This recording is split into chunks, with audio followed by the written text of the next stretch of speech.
اگر نظام ولایت فقیہ ایک موروثی نظام ہوتا تو امام خمینی کے بعد ان کے بیٹے ولی فقیہ بنتے. اگر نظام ولایت فقیہ ایک موروثی نظام ہوتا تو آیت اللہ خامنہئی کے بڑے بیٹے مصطفیٰ خامنہئی ولی فقیہ بنتے. کیا یہ معقول ہے کہ 80 سے زائد فقہا اور مجتہدین جو کہ عادل اور متقی فقہا ہیں وہ کسی ایک شخصیت کو اس لیے ولی فقیہ بنائیں گے کہ وہ گزشتہ ولی فقیہ کے بیٹے ہیں؟ کیا آیت اللہ مجتبیٰ خامنہئی کا قصور صرف یہ ہے کہ وہ ایک فقیہ ہے نامدار اور ایک بابصیرت اور مدبر و مدیر لیڈرشپ کے بیٹے ہیں؟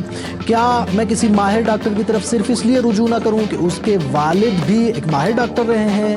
کیا ہمارے ائمہ اہل بیت اور انبیاء کرام میں جس طرح سے باپ ایک ولی رہے معاشرے کے اور رہنما رہے، بیٹے بھی اسی طرح سے رہنما نہیں بنے؟ کیا امام زمانہ کی غیبت صغریٰ میں امام کے پہلے اور دوسرے نائب خاص باپ بیٹا نہیں تھے؟